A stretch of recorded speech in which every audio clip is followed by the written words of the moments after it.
네, 안녕하세요. 예, 반갑습니다. 비가 조금 오는 것 같더니 또 제대로 안 내리고 아쉽습니다. 자, 오늘은 그러니까 222쪽이죠. 222쪽에 그러니까 5편 그러니까 주택법입니다. 그러니까 주택법 7문제가 나오는데요. 그러니까 처음에는 그러니까 좀 익숙해지기 전까지는 좀 시간이 좀 어렵죠. 왜 그러냐면 뭐 주택법 계속 보면서 아시겠습니다만 저 뒤에 뭐 A라는 단어가 나와요. 그걸 알아야 또 이 앞에 있는 내용들을 알 수가 있습니다. 여기에 또 B라는 단어가 나와요. 또 그것이 또 뒤에도 계속 영향을 미치게 됩니다.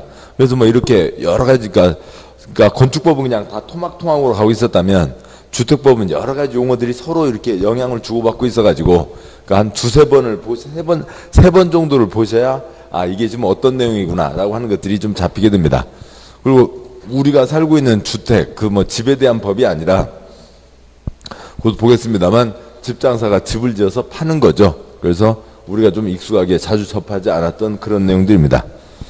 자, 좀 이런 내용 전제로 깔고요. 보시죠. 222쪽에 그러니까 1장 총론, 그러니까 1장 1절 주택법 적용, 그러니까 사업계획 승인 대상이라고 하는 게 있는데요.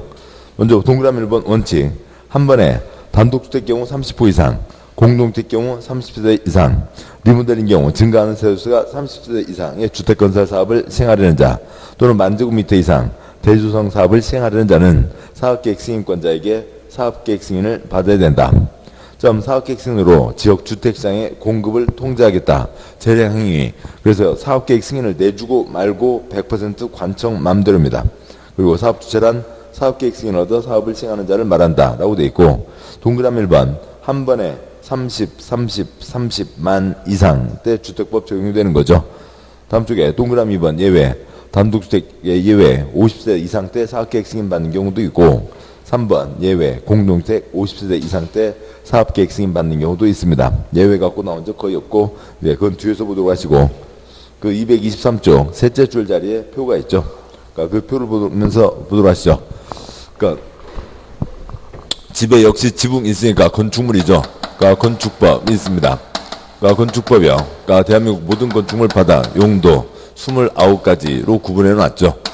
뭐 1번에 그러니까 단독주택, 그러니까 2번에 그러니까 공동주택, 그러니까 3번에 일종 근린생활시설에서 29번까지가 있습니다. 그러니까 건축하려면 그러니까 건축 허가를 받아야 되죠. 그래서 허가받아서 건축을 진행하는 사람을 그러니까 건축주라고 합니다. 그러면 그러니까 주택법이 있는데요. 그러니까 주택법은 그러면 모든 주택에 대해서 적용이 되냐? 그게 아니라고요. 단독주택 한 번에 지을 때 몇 채 이상이요? 30채 이상. 공동주택 한 번에 지을 때 30세대 이상. 그다음에요. 그러니까 리모델링 증가하는 세대수 30세대 이상. 집 짓기 위한 땅 10,000제곱미터 이상 때 그러니까 사업계획 승인을 받는다라고 하는 거죠. 한 번에 30만 이상 때 사업계획 승인을 받습니다. 우선 취지요. 어디에 집을 한 채를 짓습니다. 집 한 채를 짓는데 무너지면 되나요? 안 되죠. 안전하게 사람들이 생활할 수 있어야 됩니다. 어디에 아파트 단지를 짓는데요. 1000세대 아파트 단지를 짓습니다. 무너지면 되나요? 안 되죠. 안전하게 사람들이 생활을 할 수가 있어야 되죠. 그런데 한 곳에 1000세대 아파트가 들어서고 뭐 사람들 막 2명씩 잡아서 한 곳에 2,000명이 모여 살게 되면 한 곳에 많은 사람들이 들어오게 된 거죠. 많이 들어오게 됐습니다. 한 집 지었으면 거의 뭐 식구들 뭐 많아서 4명, 5명 산다고 해도 조금인 거죠. 그러면 이 어느 선에서를 정해야 될 거라고요. 어느 곳은 조금이고 어느 곳은 많다. 그러면 어느 정도가 되면 많다고 할 거냐고요. 100집, 100집 일로 하고 할 수도 있는 분도 있고 100집이면 많다고 할 수도 있죠. 그걸 어느 정도 정해야 됩니다. 그러니까 그것을 지금 현재 그냥 주택법에서 대통령이 정하기를 몇 채 이상이면 많다고 보는 거예요. 30채 이상이면 많다고 보는 거죠. 그래서 얼마 전까지 뭐 숫자 달랐고 또 뭐 대통령만 바뀌면 언제라도 바뀔 수 있는 겁니다. 30채 이상이면 그러니까 사람들이 많이 모여 산다. 그러니까 이거는 또 집이 많이 지어지게 되는 거죠. 그래서 이거는 그러니까 첫 번째로는 지금 보셨듯이 그러니까 지역 주택시장의 그러니까 공급을 통제하겠다라고 하는 의미도 있고 또 두 번째로는 한 곳에 많은 사람들이 모여 살게 되니까 사람 사는데 불편하지 않게 이것저것 골고루 갖춰야 된다라고 하는 이제 두 가지 뜻이 같이 포함되어 있습니다. 그래서 주택법은 한 번에 30만 이상 때 주택법이 적용이 됩니다. 그러면 주택법 보는 중간에 계속 건축허가라는 얘기가 자주 나와요. 건축허가가 나오면 몇 채 미만을 얘기하는 거고요. 30채 미만을 얘기하는 거죠. 그럼 한 번에 30만 이상을 지을 때 뭐 주택 건설 허가, 주택 건축 허가라고 표현하지 않고 뭐라고 표현하고요? 그러니까 사업 계획 승인을 받아야 된다라고 표현을 하고 있습니다. 그리고 아무나 그러니까 30채 이상 짓겠다 신청할 수 있는 건 안 되고 법에 정해진 사업 주체가 있는데요. 그러니까 7가지 사업 주체만 사업 계획 승인을 신청할 수가 있습니다. 주택법 한 번에 30만 사업 계획 승인, 사업 주체 이게 이제 계속 같이 이어지는 한 세트 개념이고요. 그래서 집 장소가 한 번에 30채 이상 짓는다. 이제 그거에 대한 법입니다. 그 비교하는 표는 말씀드린 걸로 대체하도록 하죠. 그러니까 1장 2절, 그러니까 주택 등 그리고 주택에 대한 여러 가지 것들, 그 다음에 이러저러한 용어 정의들이 있습니다. 자 보시면 먼저요. 그러니까 첫 번째 주택에 대한 분류가 있는데요. 그러니까 굵은 1번, 그러니까 주택의 분류 첫 번째, 대한민국 모든 집을 단독주택과 공동주택으로 나눕니다. 그러니까 다음 한 장 넘어와서요. 목차요. 굵은 2번, 그러니까 주택의 분류 두 번째 224. 그러니까 대한민국 모든 집을 국민주택과 민영주택으로 나눕니다. 그러니까 뜻은 뭐냐면, 그러니까 다음과 같은 뜻입니다. 그러니까 그러니까 대한민국 모든 사람으로 보자고요. 대한민국 모든 사람도 뭐 남성과 여성으로 나눌 수가 있죠. 뭐 누구라도 인정하는 기준입니다. 또 그러니까 축구 좋아하는 사람, 안 좋아하는 사람, 그건 또 애매하고요. 그러니까 그러면은, 그러니까 2000년, 뭐 1999년, 그러니까 12월 31일까지 태어난 사람도 있고, 그러니까 2000년 1월 1일 뒤에 태어난 사람도 있죠. 나이 드신 분, 그 다음에 뭐 그러니까 젊은 친구들, 둘로 구분할 수도 있죠. 대한민국 모든 사람은 남성 아니면 여성, 모든 사람은 그러니까 18살 전후로 구분이 되는 거죠. 그렇듯이 대한민국 모든 집도, 그러니까 대한민국 모든 집을, 그러니까 굵은 1번, 그러니까 구조에 따라서 그러니까 단독주택과 공동주택으로 나누는 거고, 그 다음에 굵은 2번, 들어가는 돈과 규모에 따라서 국민주택과 민영주택으로 나눕니다.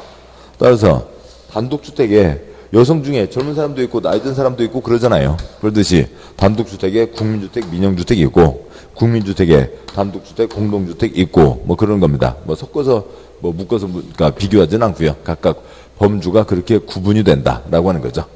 그래서 대한민국 모든 집을 이리 보고 저리 보고 나눠 볼 수가 있다고요. 다시 앞쪽 가시죠. 223쪽에 굵은 1번 주택의 분류 첫 번째 단독주택 공동주택 있는데, 그 표의 첫 번째 표요. 건축법 주택법 오면서 달라집니다. 그러니까 둘째 줄 건축법에서는 단독주택에 4가지가 있었습니다. 그리고 공관까지도 단독주택이었는데 청와대, 뭐 총리 관사, 뭐 관저, 뭐 그런 것들이 있죠. 근데 주택법에서는 뭐 청와대를 사고 팔고 그러지는 않잖아요. 청와대를 한 번에 뭐 30채 이상 짓고 그러지는 않잖아요. 그래서 공관은 빠지게 되고, 셋째 줄 공동주택에 아연다기가 있었죠. 그런데 기숙사 식구들이 생활하는 거 아니잖아요. 그래서 기숙사 빼고 아연다만 주택법에서는 공동주택에 해당합니다. 그러니까 다음에 두 번째 표요. 그러니까 대한민국 모든 집을 그러니까 구조에 따라서 그러니까 단독주택과 공동주택으로 나눕니다. 그러니까 민법에서는 한 건물에 그러니까 여러 집 살고 있어도 집주인 한 명, 단독주택, 단독소유. 그다음에 한 건물 여러 집 살고 있고 구분 소유가 되는 게 공동주택. 그렇게 구분하겠지만 공법에서는 소유 형태가 아니라 구조로 구분하는 겁니다. 뭐 아시는 거죠? 뭐 집이 있고요. 뭐 마당이 있고 그 집 식구들 다 살고 있습니다. 집이 있고요. 그다음에 아파트가 있고, 그러니까 그중에 뭐 101동 통째로 다 쓰는 게 아니라 307호만 쓰고 있는 거죠. 단독주택, 공동주택 그림으로 다 아시는 거죠. 그것을 이제 공법에서 뭐라고 표현하냐면 소련 말로 그러니까 건축물 전부와 부속토지를 쓰고 있다라고 하는 거고요. 다음에는 307호 토막만 쓰는 거죠. 건축물 일부와 부속토지를 쓰고 있다. 얘는 그 집 식구들이 다 쓰는 거죠. 마당까지요. 그래서 전용 부분만 있다면, 그러니까 공동주택도 307호 현관문 열고 들어가면 그 집 식구들만 쓰는 거죠. 그렇지만 307호까지 날라 들어갈 수는 없잖아요. 복도, 계단, 엘리베이터 뭐 그런 것들 다른 집하고 같이 씁니다. 무슨 부분이 있고요. 공용 부분이 있는 거죠. 그래서 공용 부분이 있다, 없다는 무슨 차이로요? 구조의 차이로 단독주택과 공동주택을 나눕니다. 그러니까 공동주택에 세 가지 뭐가 있다고요? 아, 연, 다가 있죠. 아파트, 연립주택, 다세대 주택이 있습니다. 아파트, 주택으로 쓰는 층수가 5개층 이상.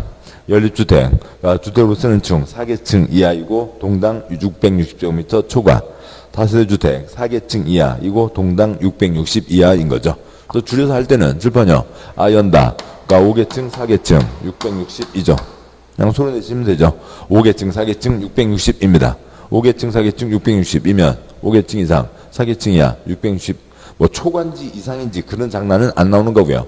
이하인지 미만인지 그런 장난도 안 나옵니다. 아연다 5개층 4개층 660이면 됐고, 다음 쪽 보시면 그거에 대한 다 문장이에요. 그러니까 동그라미 1번 주택이란 세대의 세대원이 장기간 독립된 주거생활을 할 수 있는 구조로 된 건축물의 전부 또는 일부 및 그 부속 토지를 말하며 단독주택과 공동주택으로 구분한다. 동그라미 1번 둘째 줄이요. 건축물 전부와 부속 토지가 뭘 거고요? 출판이요. 그리며 전부 건축물 전부와 부속 토지가 뭐고요? 단독주택. 그러니까 307호만 쓴다고요. 일부와 부속 토지가 뭐고요? 공동주택인 거죠. 뭐 동그라미 1번 단독주택 생략하고요. 그러니까 동그라미 3번 공동주택. 그러니까 뭐 5줄 생략합니다. 그러니까 1번 아파트 주택으로 쓰는 층수가 5개층 이상. 2번 연립주택 주택으로 쓰는 한 개동 바닥면적 합계가 660초가고 층수가 4개층 이하. 3번 다세대 주택 주택으로 쓰는 한 개동 바닥면적 합계가 660 이하이고 층수가 4개층 이하이고. 점 해설. 건축법에서 공동주택에 아연 다기가 있었죠. 기숙사가 포함되지만 주택법에서 기숙사는 주택이 아니다. 그러니까 준주택이라고 하는 걸로 넘깁니다. 그러니까 굵은 2번. 그러니까 주택의 분류 두 번째. 대한민국 모든 집을 국민주택과 민영주택으로 나누는데 우선은 국민주택이 뭐냐고요. 첫 번째 표요. 국민주택, 무주택 세대 구성원이 작은 집 싸게 살 수 있게 도와주겠다라고 하는 게 국민주택 제도입니다. 국민가수, 국민차, 무슨 국민, 스포츠, 이런 거 비슷한 거죠. 국민요정, 아무튼 그런 거 비슷한 겁니다. 그렇고요. 그러니까 그래서요. 그러니까 첫째 줄 무주택, 그러니까 집 식구 다 톨톨 털어서 집 한 채 없는 분이 그러니까 46%입니다. 그러니까 작은 집 싸게 살 수 있게 도와주겠다. 2010년에 2.7인, 지금은 2인 될까요? 아무튼 그 정도죠. 아무튼 많이 잡아서 3명 잡고 3명 사는데 몇 평이면 됐다고요? 30평이면 됐다고요. 30평이면 3명 생활하는데 아무 지장 없습니다. 그래서 30평이면 됐다. 30평이면 됐다를 몇 제곱미터라고 얘기하는 거고요. 85제곱미터라고 얘기하는 거죠. 전용 면적 85제곱미터의 공용 부분이 추가됩니다. 85제곱미터가 25.7평의 공용 부분이 추가되니까 30평, 33평 언저리가 되는 거죠. 그 정도면 식구 사는데 아무 지장 없다. 근데 싸게 살 수 있게 도와주겠다라고 하는 거죠. 그러면 국가는 공적 주체가 싸게 지어서 싸게 팔면 좋은데 뭐가 일이 바쁘다고요. 딴 거 할 일이 많다고요. 이쪽은 잘 안 한다고요. 공공임대나 공공분양 극히 없는 거죠. 아주 모자랍니다. 그래서 그러니까 공적 자금을 민간 건설사에게 저리로 지원하는 거죠. 저리로 지원하는 대신에 싸게 팔으라고 하는 겁니다.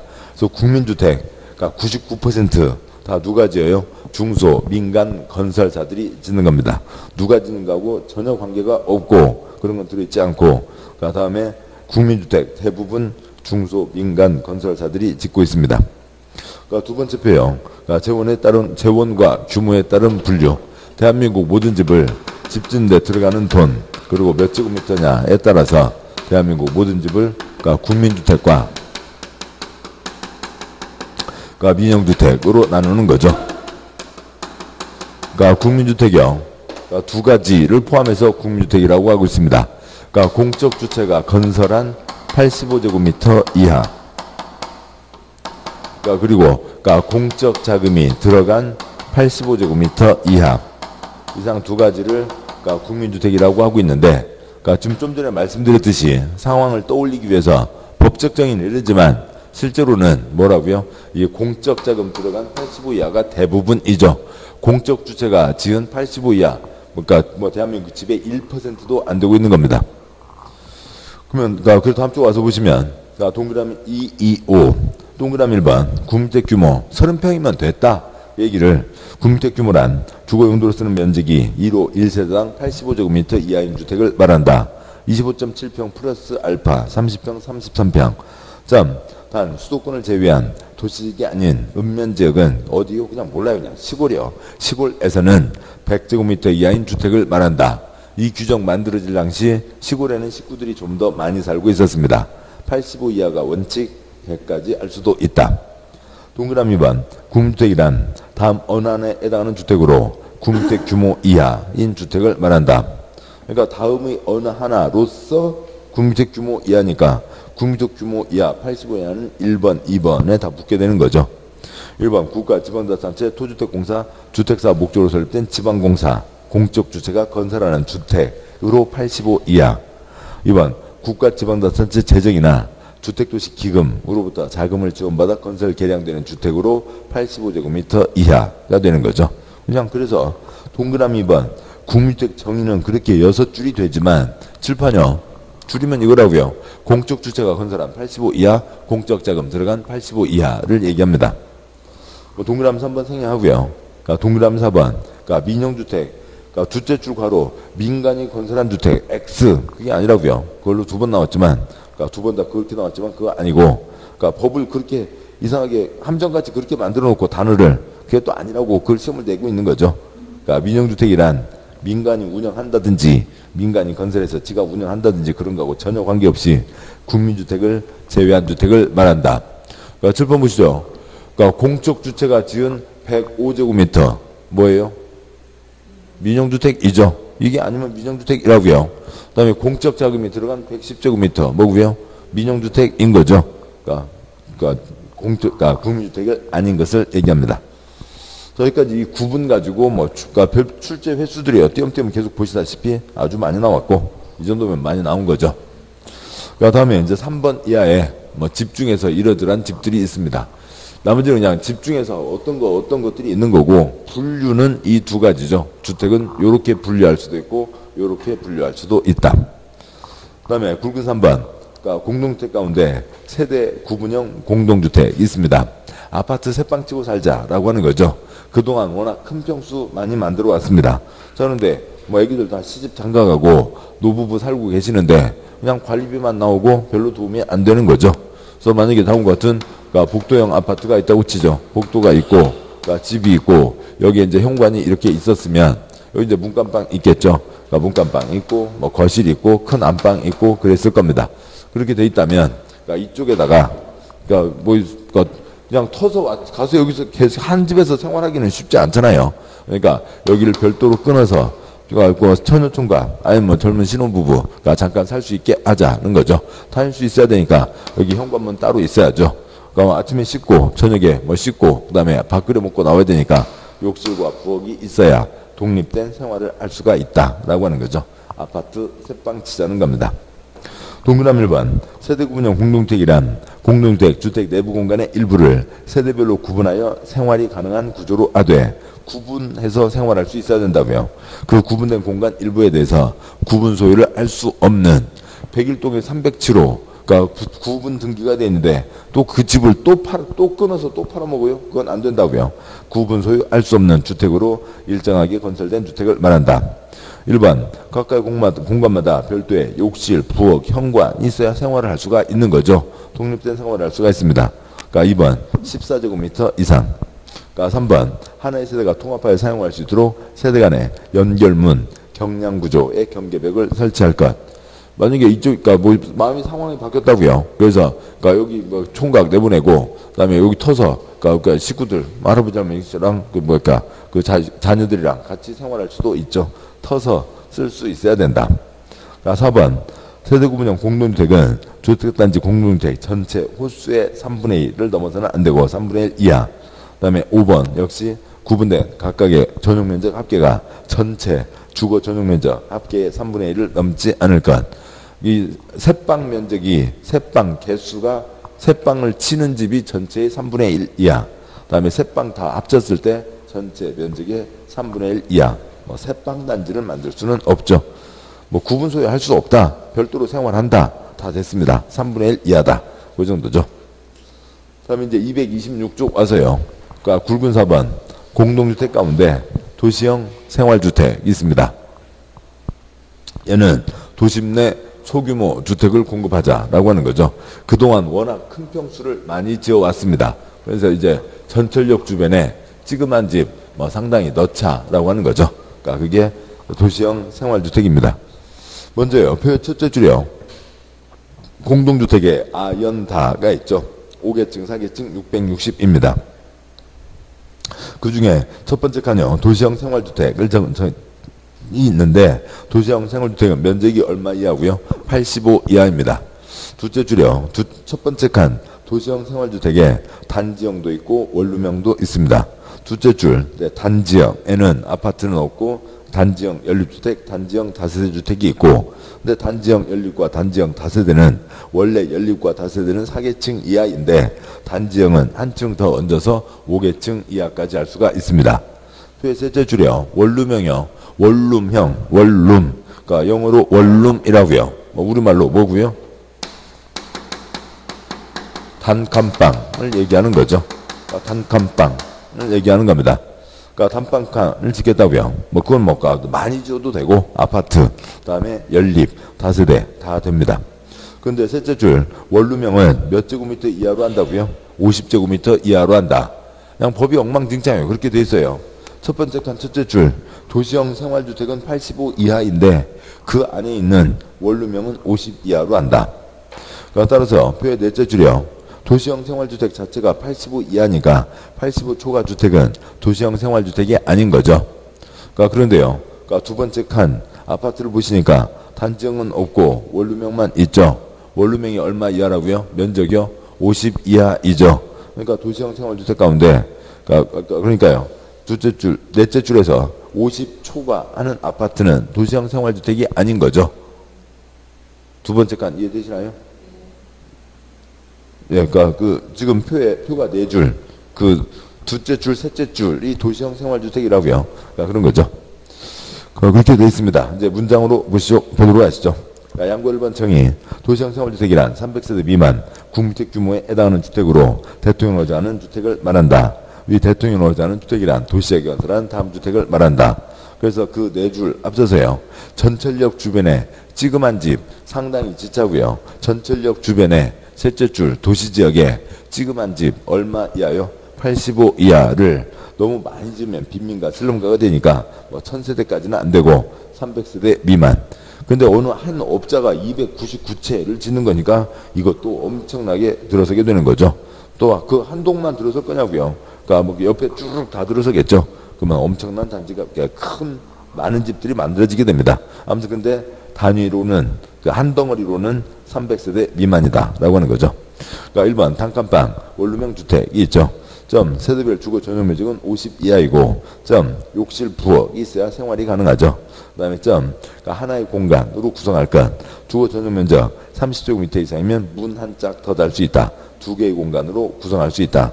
지하층에 집 넣으면 습기 때문에 또 햇볕도 못 보고 사람 살 수가 없죠. 지하층에는 설치하지 마라. 단칸방 원룸형 주택입니다. 2번 단지형에는 아파트가 없고 단지형 연립과 단지형 다세대가 있죠. 원룸형 주택이 아닌 연립 다세대를 얘기하는 겁니다. 그러니까 아무튼 개념을 딱 선명하게 잡기는 쉽지 않아요. 실제로 있는 걸 갖고 이게 뭐냐 찍어가려면 아주 복잡한 얘기가 되는 겁니다. 그래서요. 그냥 법에 나오는 그 요건 정도만 보시면 되죠. 단 건축위원회 심의받으면 주택으로 쓰는 층수를 5계층까지 건축할 수 있다. 연다 원래 4계층이 아닌데 한 층 더 붙일 수 있다. 도시형 생활주택에 단지형 아파트는 없다라고 하는 거죠. 단지형 연립, 단지형 다세대, 원룸형 아파트, 원룸형 연립, 원룸형 다세대가 있는 거죠. 그리고요. 두 번째 바로 단지형에만 한 층을 더 얹어주는 거지 제일 아랫줄 원룸형 연립, 원룸형 다세대는 5계층까지 할 수 있는 건 아니죠. 됐습니다. 그래서 아무튼 좀 지나셔야 좀 구분이 되겠죠.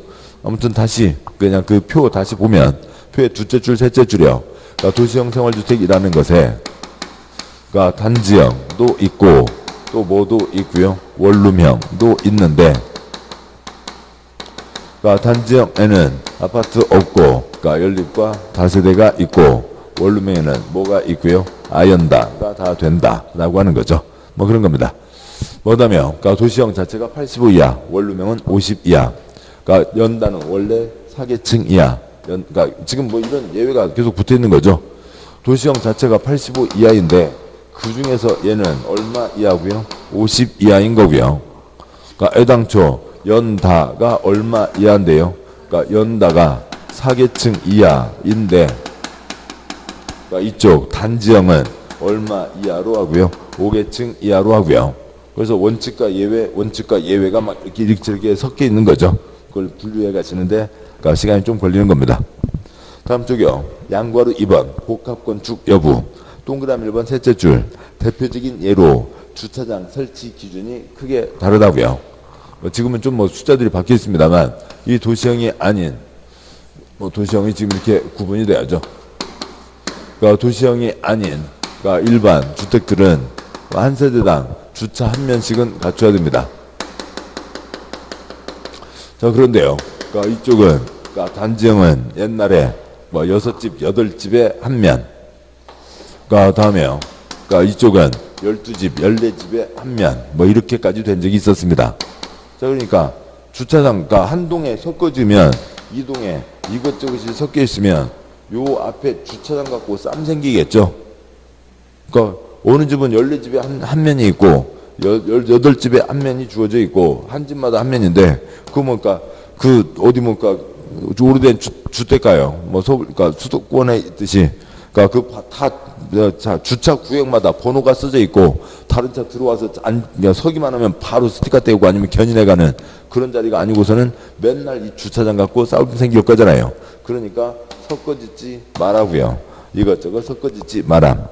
동그라미 1번 원칙. 하나의 건축물에는 도시형 생활주택과 그 밖의 주택을 복합하여 함께 건축할 수 없다. 동그라미 2번 그거에 대한 예외 딱 한 번 나왔는데 우선은 넘어가시고요.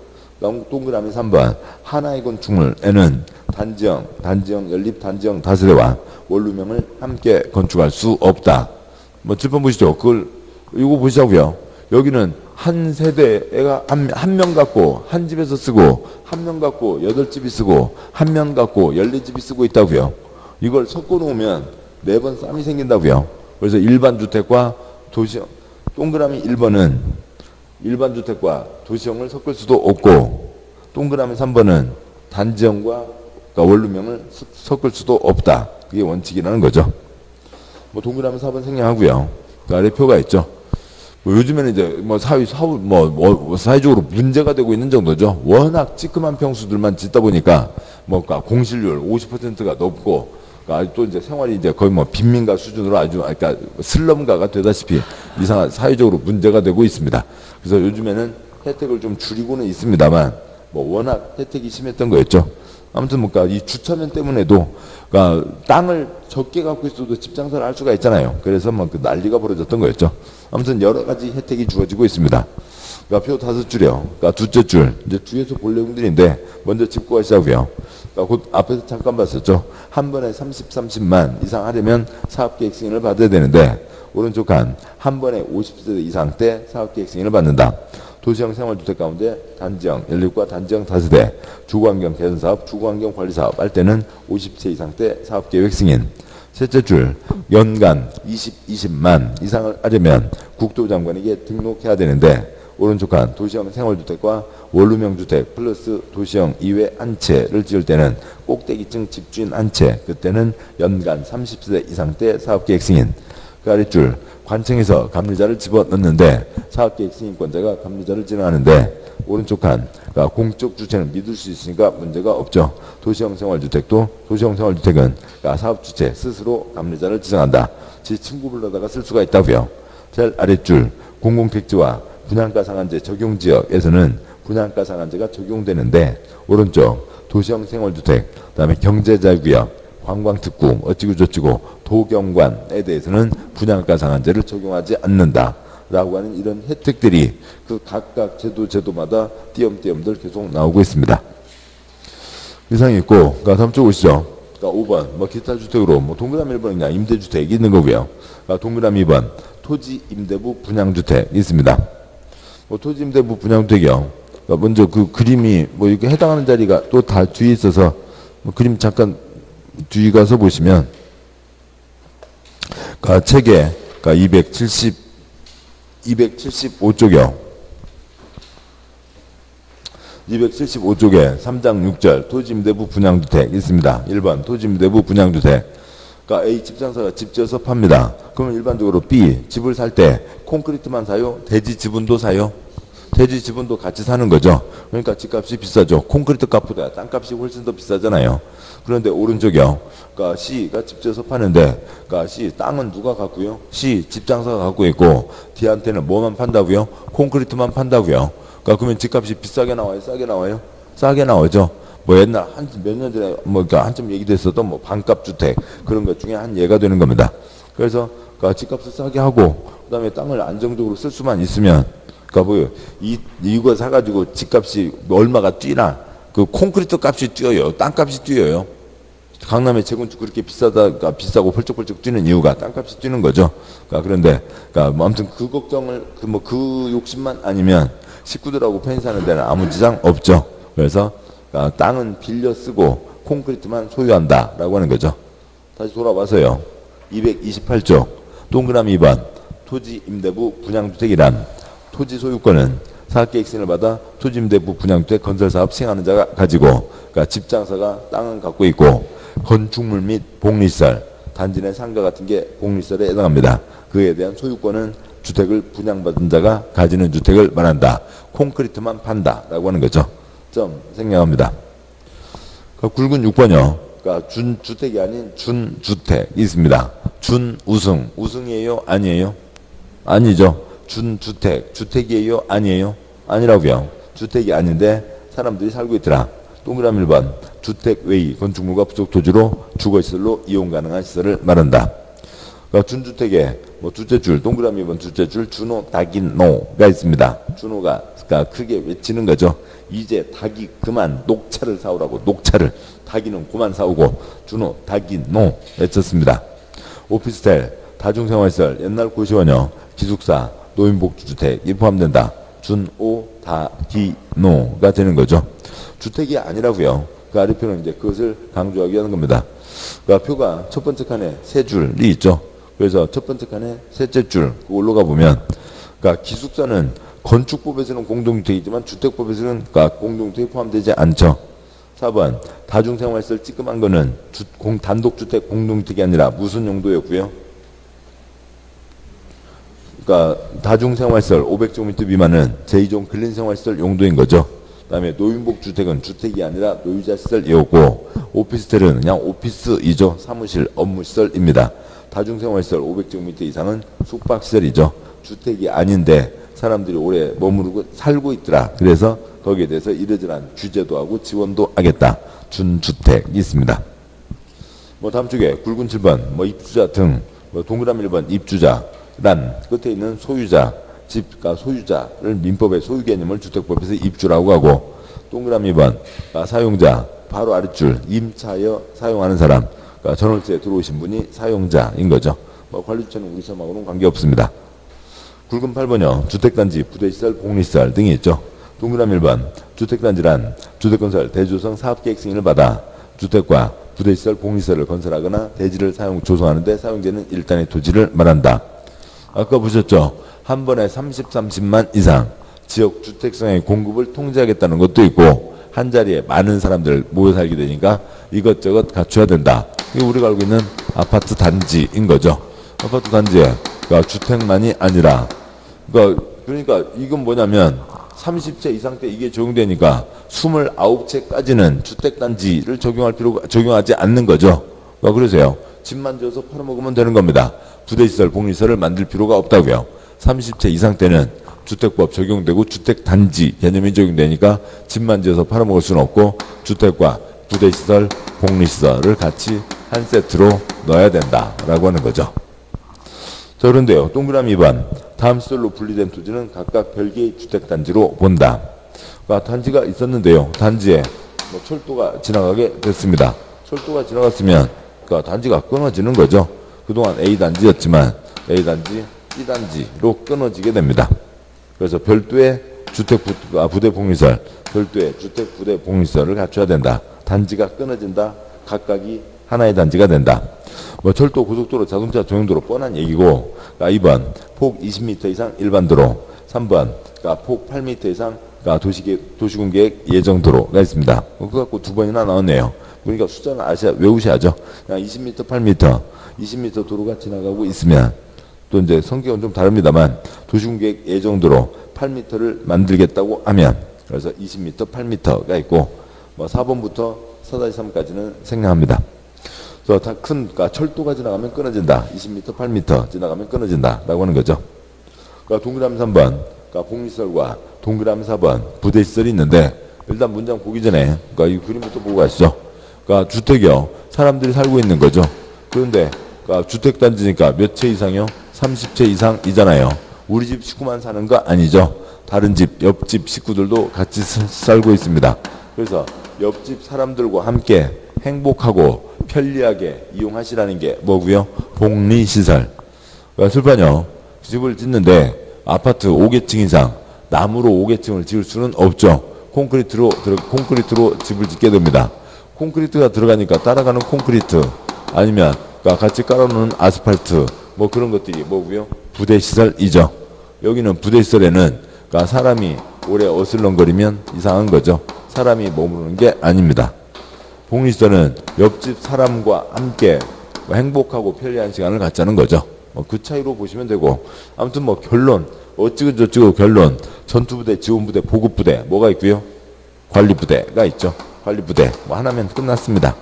관리부대 네 글자만 하시면 되는 거죠. 그걸 향해서 가시자고요. 동그라미 3번 복리시설이란 주택단지 내 입주자 등의 생활복리를 위한 다음 공동시설을 말한다. 옆집 식구들과 함께 그 즐겁고 행복한 시간 가지시라고요. 어린 놀이터, 옆집 애기요. 단지 내 상가 등 근린생활시설, 가게, 두부사를 가셨죠. 유치원, 옆집 애기들이요. 주민운동시설, 뭐 배드민턴장, 테니스장, 옆집 사람과요. 경로당, 옆집 할아버지, 할머니이죠. 동그라미 4번 부대시설이란 주택에 딸린 다음 시설 설비를 말한다.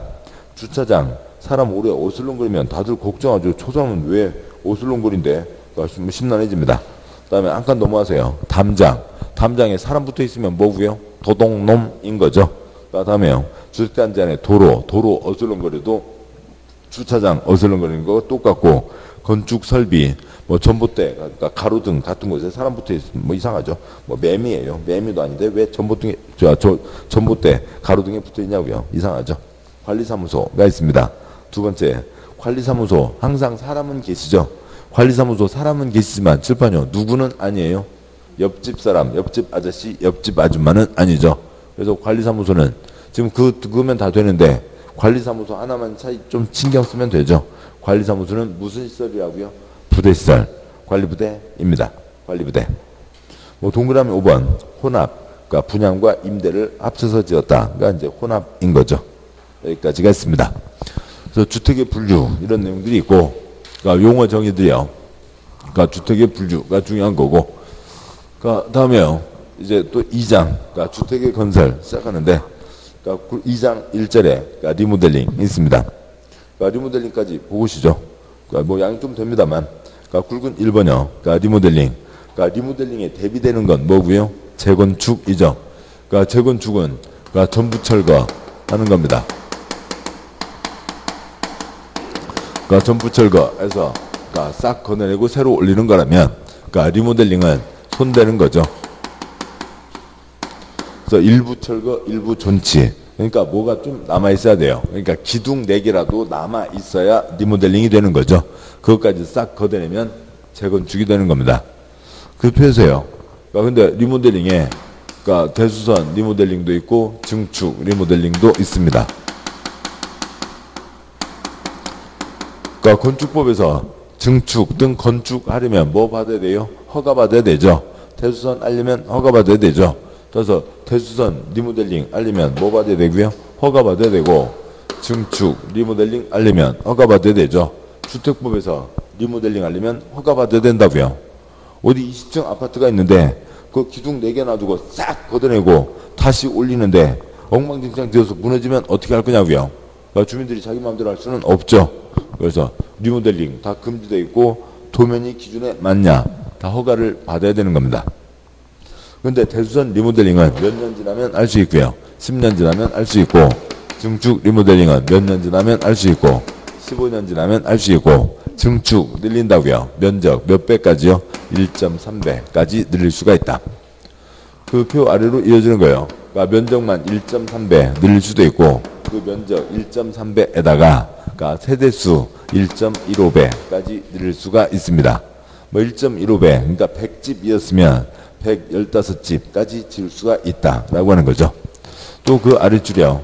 그러니까 면적 1.3배 그러니까 세대수 1.15배만 할 수도 있고 그 면적 1.3배 세대수 1.15배에다가 위로 3개층, 2개층을 더 올릴 수가 있다고요.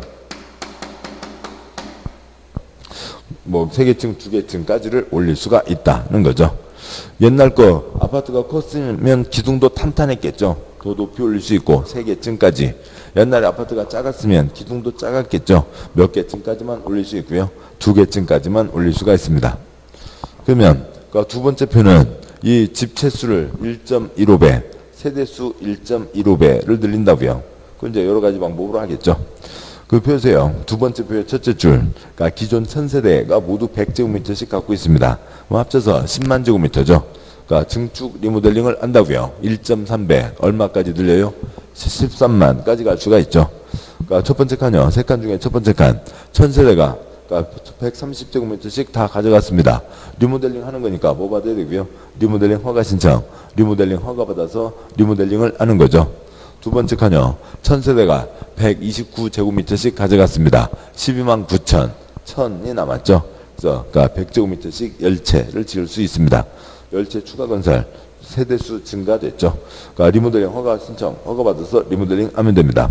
세 번째 칸이요. 1000세대가 120제곱미터씩 가져갔습니다. 12만 가져갔죠. 그러니까 그러면 얼마 남았어요? 만이 남았죠. 그래서 100제곱미터씩 100채를 짓는다고요. 리모델링 하는 거지만 얘는 30세대 이상 추가 건설이므로 뭘 받아야 된다고요? 사업계획 승인 신청해서 사업계획 승인을 받아야 되죠. 7번 보시죠. 집 없던 곳에 30채 이상 건설할 때는 뭐 받아야 되고요? 사업계획 승인이요.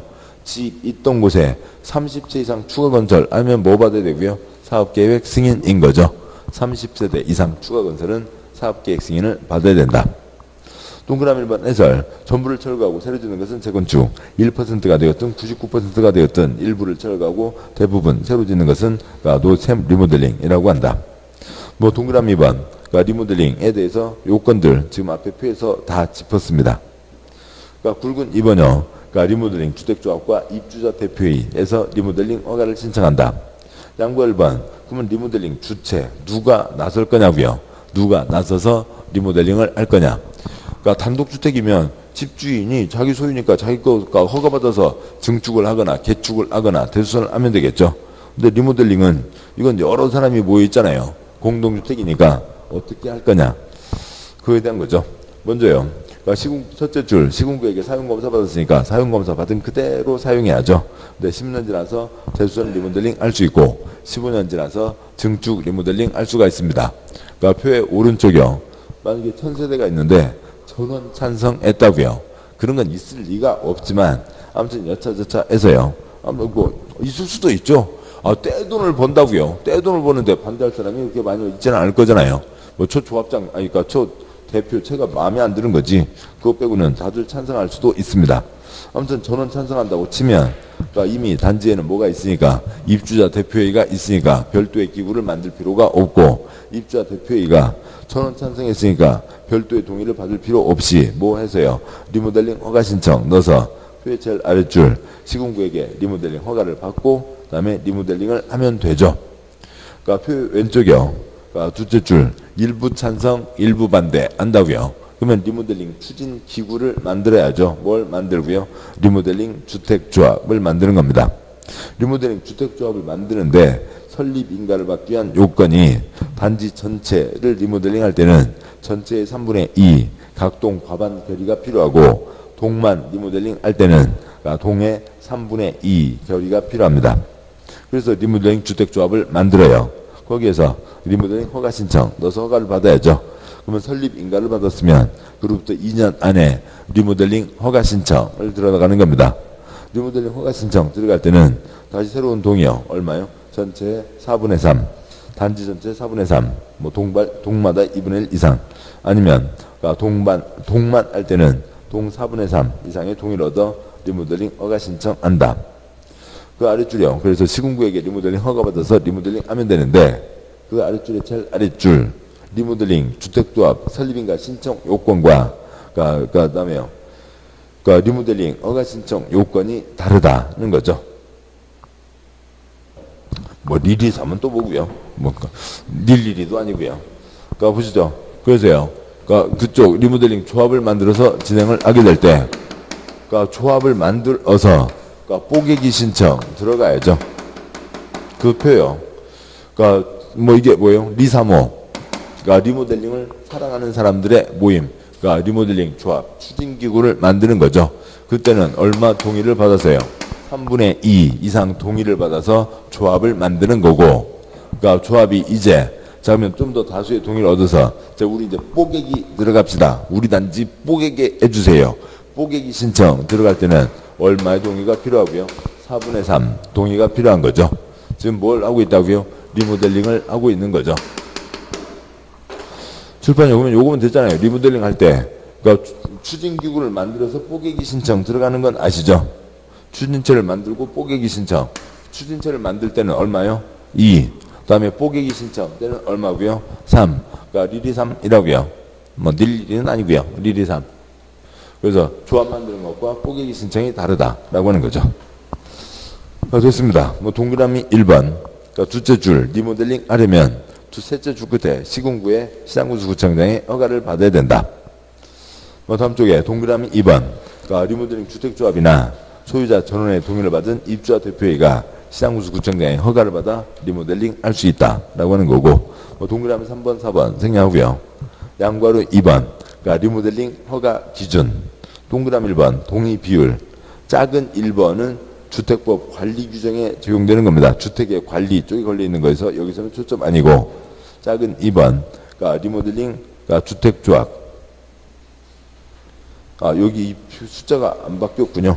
그러니까 이게 법 개정으로 바뀌었는데, 그러니까 이거는 또 남아 있습니다.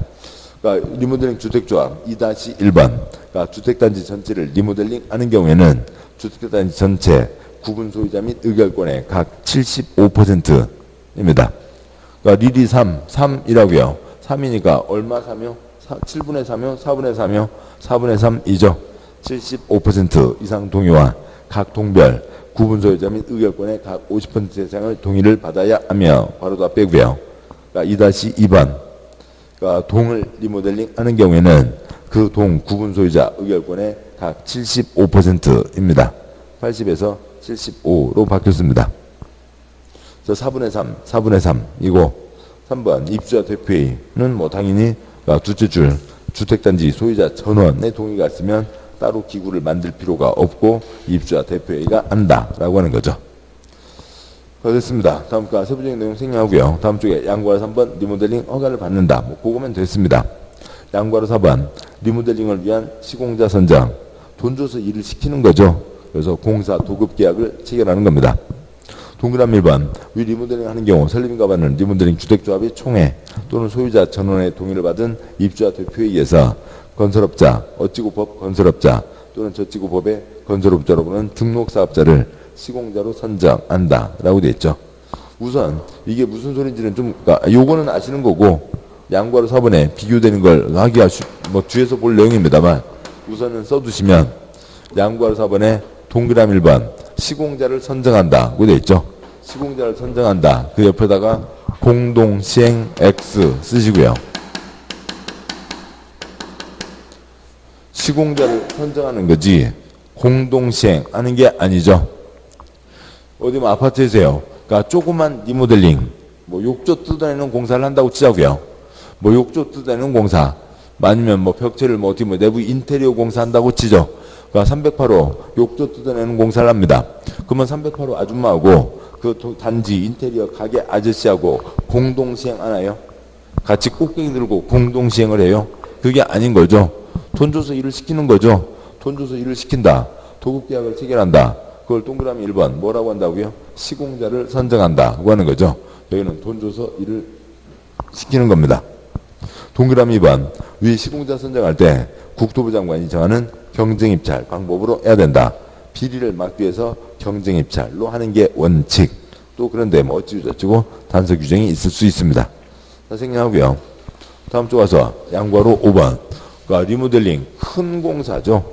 기둥 4개 빼고 다 뜯어내고 다시 올려서 붙이면서 올린 겁니다.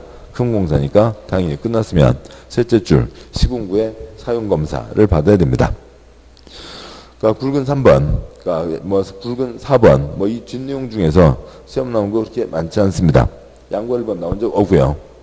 뭐 양과 1번은 제목만 봐도 아시겠죠. 굵은 5번, 그러니까 세대수 증가용 리모델링. 양과 1번, 세대수 세대수 증가용 리모델링에 대한 권리 변동 계획이 있습니다. 그러니까 권리 변동 계획, 뭐 어려운 거 아니겠죠. 그러니까 책 잠깐 2장 앞으로 와보시죠. 2장 앞으로 오면 230쪽. 230쪽에 두 번째 표가 있습니다. 그러니까 두 번째 표에서요. 그러니까 그 첫 번째 칸이요. 그러니까 천세대가 예전에 얼마씩 갖고 있었어요? 100제곱미터씩 갖고 있었죠. 천세대가 130제곱미터씩 가져가게 됐습니다. 그러니까 옛날에는 그러니까 10만 분의 1000, 그러니까 10만 분의 100이었죠. 지분이요. 뭐 이해되시죠? 아무튼 그러니까 똑같이 단지 전체에 대한 지분을 똑같이 갖고 있었죠. 첫째 줄 천세대가 모두 똑같이 100제곱미터였으니까 대지에 대한 지분이 똑같습니다. 첫 번째 칸 천세대가 다 똑같이 130제곱미터씩 가져가니까 단지 전체에 대한 대지 지분이 똑같은 거죠. 여기는 권리 변동이 많이 생기나요? 별로 생기지 않죠. 근데 두 번째 칸은 129제곱미터짜리가 1000세대가 있고 100제곱미터짜리가 10세대가 있는데 각 집마다 대지 지분이 똑같아요? 달라지죠. 세 번째 칸 역시요.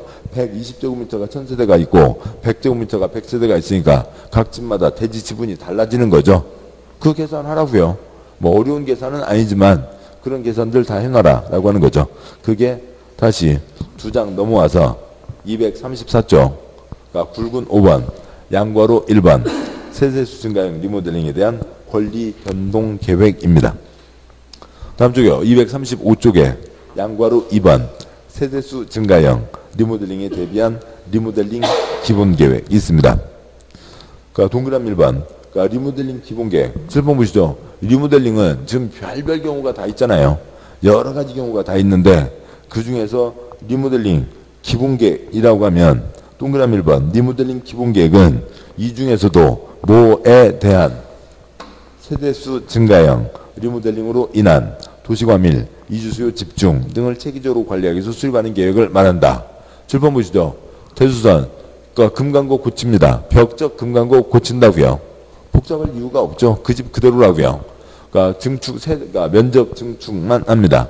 면적 증가만 하면 그 집 애기들 뒹굴뒹굴 아주 막 아까 팩하고 누워 계시는 뒹굴뒹굴 할 수 있는 면적이 늘어난 거지 사람이 늘어난 건 아니잖아요. 세대수 증가형을 하면 사람이 늘어난 거죠.